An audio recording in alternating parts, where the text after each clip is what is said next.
A royal palace, shining under the moonlight, welcomed the birth of a princess.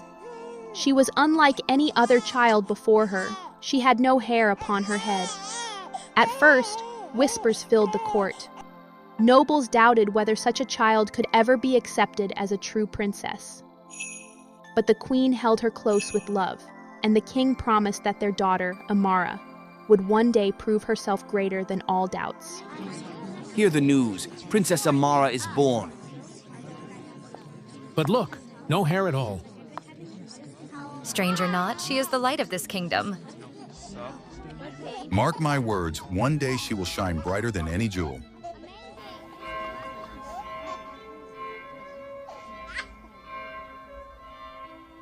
As years passed, Princess Amara grew strong and kind. Though children mocked her bald head, she never lowered her gaze. Look at her head, so bald.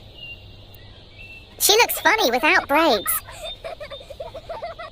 My darling, let them laugh.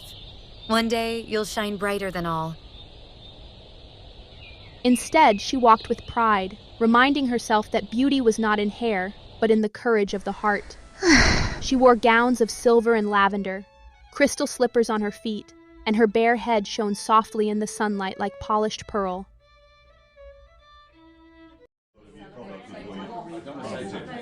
In the marketplace, she was known, not for her appearance, but for her kindness.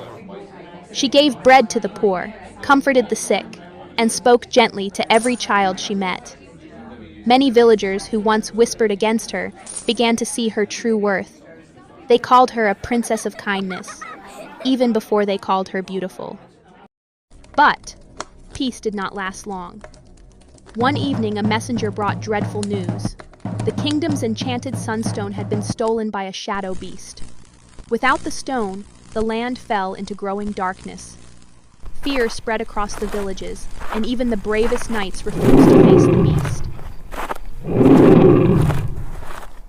Amara, however, did not hide. She wrapped herself in a silver gown, carried a lantern, and journeyed alone to the black forest where the beast dwelled. The forest was filled with twisted trees and heavy mist, but she walked forward without fear. At midnight, the shadow beast emerged, its voice thundering through the trees. It mocked her for being bald, claiming she had no power.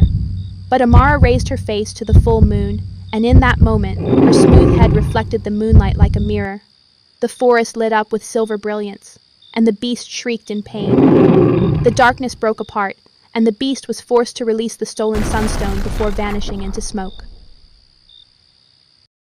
When dawn arrived, Amara returned to the palace courtyard, the golden sunstone glowing in her arms. The sun rose once more over the kingdom, and the people cheered with joy. No longer did anyone whisper about her baldness.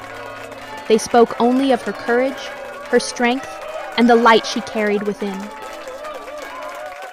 From that day on, she was known not as the princess without hair, but as Amara, the princess of light, the girl who needed no crown, no curls, no jewels to shine.